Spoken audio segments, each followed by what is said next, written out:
उसकी बेसिक चीजें आप लोगों को पता होगी कि हमारे देश के अलग अलग जगहों से, अलग अलग विस्तार से जो लोग आते थे और वहाँ पे हमारे देश की रक्षा के लिए अपने प्राणों की आहुति दे दी।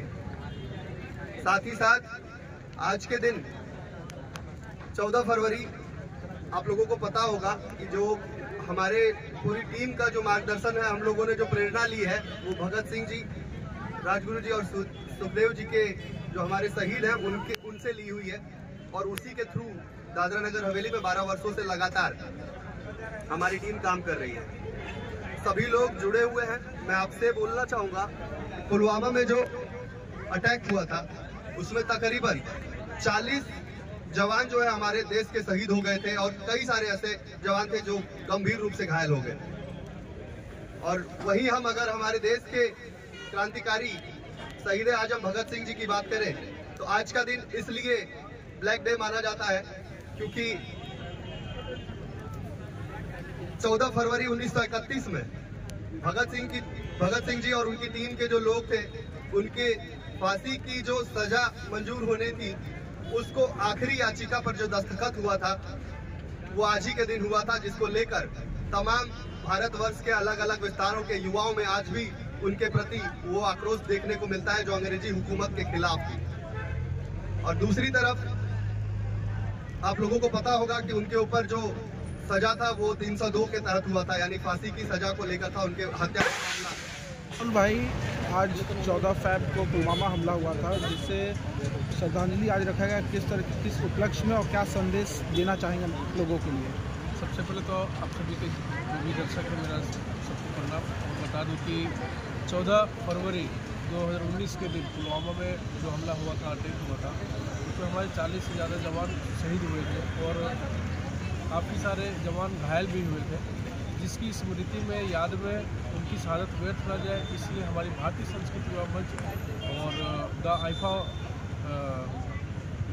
वर्ल्ड की टीम ने आमली चार रास्ते पर उनकी याद में श्रद्धांजलि समारोह का कार्यक्रम रखा था। इसमें काफ़ी लोगों ने बढ़ चढ़ कर हिस्सा लिया और हमारी भारतीय संस्कृति व मंच की टीम करीबन प्रदेश में 15 वर्षों से कार्यरत है और इसमें इस बार पिछले 4 वर्षों से द आईफा वर्ल्ड की टीम भी हमारे साथ इस मुहिम में जुड़ी हुई है और लगातार कंटिन्यू प्रदेश में निरंतर अपनी सेवा देती आ रही है। आ जाए तो आज 14 फरवरी के ही दिन हमारे अमर शहीद भगत सिंह जी, सुखदेव जी और राजगुरु जी की फांसी की जो तारीख जो तय हुई थी, आज ही का दिन था। उसके उपलक्ष्य में, उसके संयोग में आज हमने उनके भी याद में हमने श्रद्धांजलि समारोह रखा और हर किसी ने बढ़ चढ़कर साथ समर्थन दिया। हम आगे भी आपके चैनल के माध्यम से लोगों से यही रिक्वेस्ट करेंगे, देश के प्रति कभी भी, कहीं भी, किसी भी प्रकार का कोई भी ऐसा सेवा भाव कार्य अगर आपको करने का मौका मिले तो अवश्य करें। इसी के साथ मैं अपने वाणी को विराम देता हूँ। जय हिंद, जय भारत। जानते हैं आज 14 फरवरी पुलवामा अटैक हुआ था, जहां हमारे 44 जवान हैं जिन्होंने अपनी जान गंवाई थी। तो हम ये नहीं कह रहे कि सिर्फ 44 लोगों ने ही जान गंवाई है, ऐसे बहुत सारे सोल्जर्स हैं, बहुत सारे आर्मी लोग हैं जिन्होंने हमारे लिए अपनी जान गंवाई है। तो उनके लिए आज हम लोगों ने ये छोटा सा एक कार्यक्रम रखा है श्रद्धांजलि का, जहाँ पे हमारे साथ बहुत सारे लोगों ने हमारी मतलब हेल्प की है, छोटे बड़े सभी लोगों ने ये ज्वाइन किया हुआ है। तो मैं ये कहना चाह रही हूँ कि ऐसे ही और भी जो भी है लोग ज्वाइन हो हमारे साथ और ये चीज़ बनाएं। ने मिल करके ये कार्यक्रम यहाँ पे रखा गया।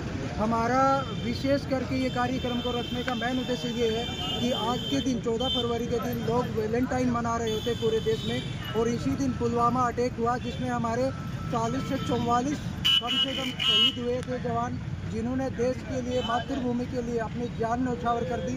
तो हमारा कर्तव्य बनता है कि हम उनकी श्रद्धांजलि के लिए कम से कम एक दिन 5 मिनट निकाल करके लोगों को ये मैसेज दे कि आज वैलेंटाइन की जगह पे हम उन शहीदों को एक श्रद्धांजलि अर्पित करें, कैंडल जला करके उनको याद करें, उनकी आत्मा की शांति के लिए, उनकी परिवार जो है उनको कहीं ना कहीं वो एक तसल्ली के लिए कि उनके साथ जुड़ने के लिए हमने सबने ये प्रोग्राम यहाँ पे आयोजित किया, जिसमें सब लोगों ने मिल करके हिस्सा लिया और ये प्रोग्राम को सक्सेस किया। यहाँ पे खास करके देखा गया कि बुजुर्ग लोग और महिलाएं भी यहाँ पे पुष्पगुच्छ करके अर्पित कर रहे थे। वहीं पर देखा जाता कहीं ना कहीं लोग भावुक भी हो गए थे।